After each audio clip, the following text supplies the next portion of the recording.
Comment la poésie peut-elle réenchanter le monde?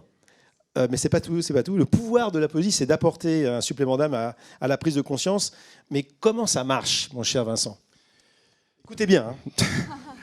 Johanna Macy a écrit un livre qui s'appelle L'espérance en mouvement, dans lequel elle dessine plusieurs scénarios pour l'avenir, et en fait notamment un qui s'appelle le changement de cap. D'où cette expression en fait qu'on utilise beaucoup en ce moment. Comment est-ce qu'on a besoin en fait dans le monde dans lequel on vit en fait de changer de manière d'être, de vivre, de travailler. Et en fait la poésie justement répond à ça en fait. C'est un autre regard sur le monde, une manière d'être au monde, une manière de vivre, une manière aussi de collaborer, de se connecter à soi, se connecter à l'essentiel, et puis de se connecter un petit peu à l'idéal vers demain. Moi je considère dans la poésie il y a 3 vertus principales. La première c'est le champ lexical. Comment est-ce qu'on peut trouver le mot juste dans notre communication apaisée au présent. Ensuite, le champ des possibles, comment est-ce qu'on peut contempler un idéal ou se projeter vers un horizon commun. Et ensuite, le champ émotionnel, comment est-ce qu'on peut se parler d'âme à âme, écrire avec le cœur pour toucher le cœur de son audience. C'est pour ça que je considère qu'aujourd'hui, il y a 2 espéranto dans le monde, avoir un langage universel. Le premier, c'est l'anglais, parce que c'est la langue de communication internationale. Et le deuxième, sans ordre, c'est la poésie, parce que c'est la langue du cœur. Et en fait, ça permet de toucher un peu le cœur de tout le monde. Et en fait, les poètes, à la base, sont ceux qui dédient leur vie à une quête d'harmonie. Une quête d'harmonie, d'équilibre entre les différentes forces vivantes. Et en fait, quand on regarde, le but aujourd'hui, c'est peut-être de ne pas passer du gagnant-perdant au gagnant-gagnant, mais peut-être de passer du gagnant-gagnant au gagnant-vivant. C'est pour ça qu'on utilise l'expression d'un win-win-win-win, pour justement que ce soit prendre soin en fait, de soi, des autres et de la planète, et pas juste un gagnant. Puis aussi cette notion de temporalité aussi, en fait. Comment est-ce qu'on sort du court-termisme et on est à la fois dans le présent, et puis aussi dans le long terme, ou même l'atemporel, en fait.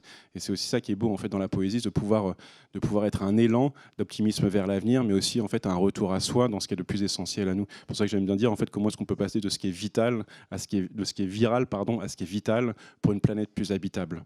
Et donc ça, et puis après, en fait, c'est aussi cette notion de storytelling. Comment est-ce qu'on peut réenchanter le monde aussi grâce à la poésie. Et donc cette notion-là de regarder comment est-ce que, par exemple, comment est-ce qu'on peut aller au-delà en fait, du présent, et notamment comment est-ce qu'on peut dessiner des scénarios un peu plus durables pour demain. Et en fait, cette notion-là de renouer avec l'émotionnel, le sensible, l'émerveillement, et puis aussi en fait, de regarder comment est-ce qu'on peut poétiser le monde, comment est-ce qu'on peut le réenchanter. Par exemple, des storytelling des entreprises aujourd'hui, il y a aussi une poétisation qui est possible. Moi, je me souviens avec les Jeux Olympiques, la cérémonie de clôture des JO là, en août, je pense qu'il y a une des plus belles visions que j'ai toujours rêvé d'avoir dans ma vie. C'est cette vision d'harmonie. En fait, on voyait tous les drapeaux, tous les peuples, toutes les cultures réunies en fait, dans un même vaisseau terre au Stade de France. En fait, parce que le but, en fait, c'est de coécrire l'avenir ensemble et de focaliser sur un horizon commun. De la même façon, en fait, une manière de poétiser l'avenir, ça peut être aussi de regarder comment est-ce qu'on peut passer justement the earth a heart, dans le sens où en fait la terre peut devenir un cœur, parce qu'en fait c'est exactement les mêmes lettres en anglais, sauf que le H on le met devant, c'est le H de l'humanité à mettre un peu devant. Et puis aussi une manière de poétiser aussi la RSE. Quand tu me posais la question, je me disais en fait la RSE c'est la responsabilité sociétale des entreprises, mais peut-être que ça peut être aussi un rêve sensoriel enchanté pour un réveil salutaire émerveillé, en vue d'une révolution sociétale engagée et une renaissance sereine et enjouée avec le slogan régénération, sobriété et écologie. Bravo, bravo. Vive la poésie. Bravo.